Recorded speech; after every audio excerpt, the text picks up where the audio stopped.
C'est ainsi hein, dans nos pays, ceux-là qui sont censés protéger les citoyens contre un certain nombre de choses, ce sont ceux qui se rendent coupables de ce genre de faits.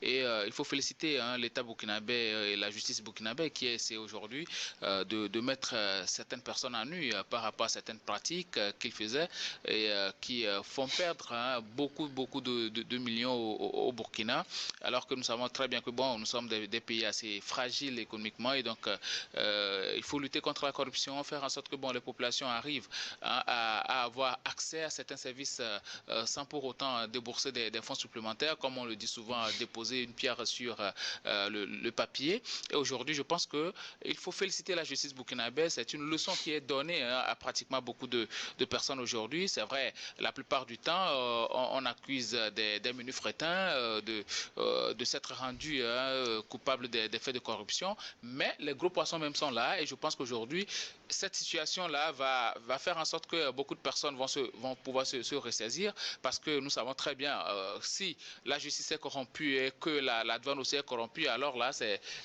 la catastrophe totale parce que c'est la douane qui contrôle pratiquement tout ce qui doit rentrer dans le pays et imaginez que la douane laisse passer peut-être même des produits périmés hein, au pays, tout simplement parce qu'on a glissé des espèces trébuchantes et résonnantes à certaines personnes ou bien à des douaniers. Imaginez que le juge qui doit faire son travail et être le garant de l'intégrité le garant de l'intégrité en tout ce qui concerne la justice dans un pays, se rend lui-même coupable des faits de corruption. Imaginez un peu ce que cela peut être. C'est une société en dérive. Et donc, je pense qu'aujourd'hui, la situation est assez claire. Sûrement qu'il y a encore d'autres personnes tapis dans l'ombre, hein, mais je pense que ça, c'est pour donner une certaine leçon à d'autres personnes qui aimeraient s'aventurer sur ce terrain-là. Aujourd'hui, je pense qu'au Burkina Faso, la rigueur est de mise. Ibrahim Traoré, il est venu au pouvoir, ça fait déjà pratiquement 3 ans, si je ne me trompe pas, mais il est en train de poser des actes forts.